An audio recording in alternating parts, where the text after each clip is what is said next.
Hello everyone, I have another battle here, and I hope you guys will enjoy it, as I have. Even though, well, you'll see, I guess.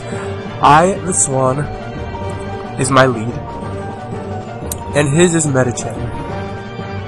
As you've seen in my previous battle, he has a slightly similar team to the one he had the last time I battled him, but it does have a few changes, and for good reason, you'll see.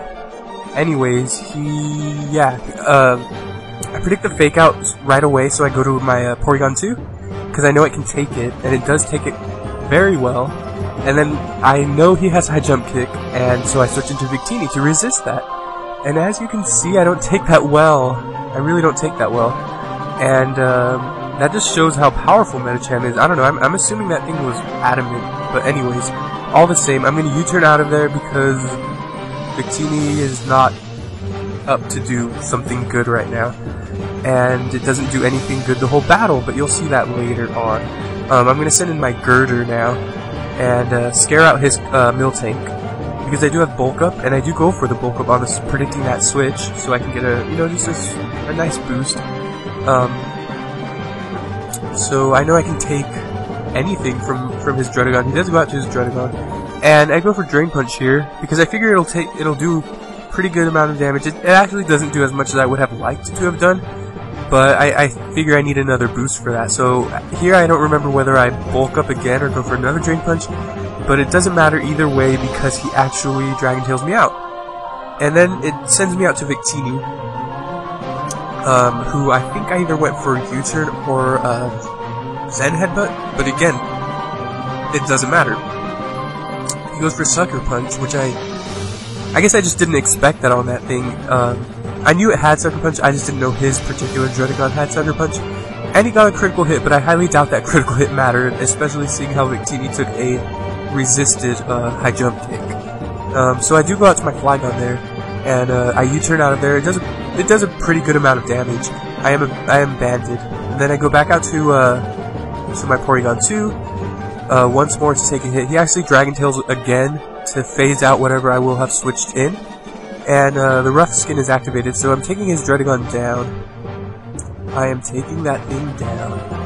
And then, so I go into Girder here, and I should have gone for Mach Punch, although it probably wouldn't have killed it. Yeah, it probably would not have killed it. And then he goes for Dragon Claw, and actually gets another critical hit. And this one definitely mattered. The first one against Victini, that probably didn't matter, but this one, I'm pretty sure it did. So I go to Swanna again here, and I do know he's going to go for Sucker Punch, so I do go for Tailwind, just to boost the speed of my team. And I kind of also wanted to get him to go for a different move other than Sucker Punch for the second turn, maybe predicting me to set up again with a different move. But he actually is smart, and he goes for Sucker Punch 2 turns in a row, which pays off for him because he does take my Swanna down a good portion of health, and then I'm able to finally take him out with an Ice Beam. So that Druddigon had a pretty good run. Took out like 2, maybe 3 things on my team. I don't know, probably 2. Was I not paying attention? But anyways, so I do go into my Druddigon predicting the fake out again, and I do take that okay. And I'm actually Sheer Force though, so that's why there was no Rough Skin damage. But he does have Life Orb, so he does take Life Orb recoil. And then here I go for Dragon Tail. He goes into his Miltank, and obviously Miltank is very bulky, but I think his Miltank, judging from the last battle I had with him, and judging from his hit, I think his Miltank might be more specially invested, specially defensive, but, I could be wrong. Either way, Miltank's bulky, and that Dragon Claw still didn't do as much as as much as I would have liked, I guess. All the same, I do go for a Hone Claws there. I'm a Hone Claws set with Sheer Force. Probably not the best, but I probably should run Sucker Punch on my Druddigon. But all the same, he does take me down a little more with another Seismic Toss. And then I'm gonna go for another +1 Dragon Claw, and that takes him down a lot, which is awesome. And then the Life Orb recoil takes me down to 1. And here's where having Sucker Punch would have paid off. I probably might have been able to take him out with a Sucker Punch, if not take him down even further, but, all the same, he does take me out with a Seismic Toss. So that's going to be pretty good. He does get the Leftovers recovery, and his Miltank is about to be demolished by my Swanna with the stab surf. So I do go for the surf. I ride that surf all over that cow, and yeah, that's no questions asked, gonna take him out. And I do have Life Orb on Swanna, as you can see, blah blah blah. He sends in his Medicham once more with the fake out. At this point I have nothing else that can take it, so I'm gonna have to just sit in there and let Swanna die. I was maybe hoping Swanna could live it, but Swanna's defenses are probably just as good as Medicham's, which means they suck.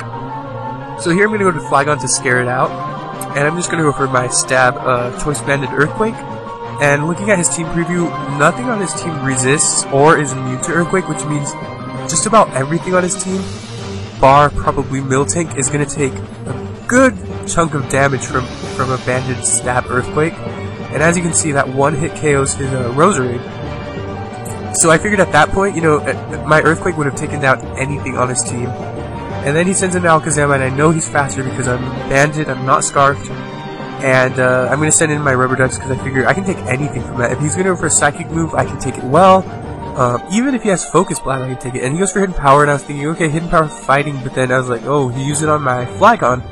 And that does, like, very little damage to Porygon 2, so I'm figuring that that's Hidden Power Ice. And then here he goes for Focus Blast, and I was like, okay, I can take a Focus Blast and just recover off the damage, and then recover stall him until he misses a Focus Blast. But of course he does get another critical hit, and that one I'm pretty sure mattered also. But, you know, what can you do? Hacks is part of the game. Although I was haxed 3 times in this match with 3 critical hits, 2 of which definitely mattered. Maybe 3 of which. All the same, I'm not going to be able to do anything to his Alakazam. He thought my Flygon was Choice Scarfed, but I told him it was Choice Banded, but he did say he had the Focus Sash on Alakazam. So, you know, all the same, whether I would have been faster than him or not, he would have still survived 1 hit with the Sash, and then he would have still retaliated with a Hidden Power Ice. So, you know, that was a good match. It was a pretty quick one. Definitely very fun. Of course, as I said before, you know, there were 3 critical hits he got in that match, and most of them did matter. You know, I lost my Girder and my Porygon 2 to critical hits, and Victini, but Victini of course didn't matter.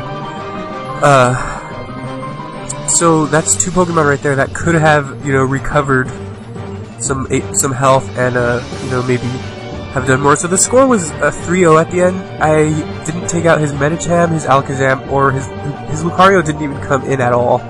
So he had 3 Pokemon left.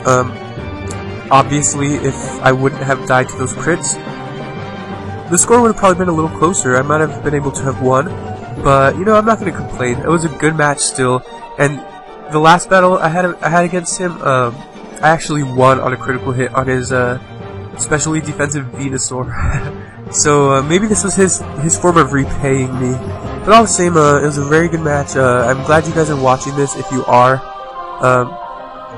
yeah, thanks for watching, and check out my blog again. The most recent analysis I did was of Staraptor, who is one of my favorite 4th gen Pokemon, so definitely check it out. Hopefully I can post a little bit more frequently. I know I've been taking a long time to post, but yeah, and in this battle I'm uploading a little later than usual also because I've been sick this past week, and I didn't really want to narrate a battle sounding sick. And I do apologize if I sound sick right now, but you know, I just wanted to get something out there. And so yeah, just thanks for watching, and check out his channel again. He's the Last Taquito. Really cool guy. He's really awesome. Definitely a very versatile battler. He's definitely very original and very, very smart. He's a very good player. So yeah, check him out. Check out my blog and check out everything. I don't know. Thanks for watching, and I'll see you guys soon.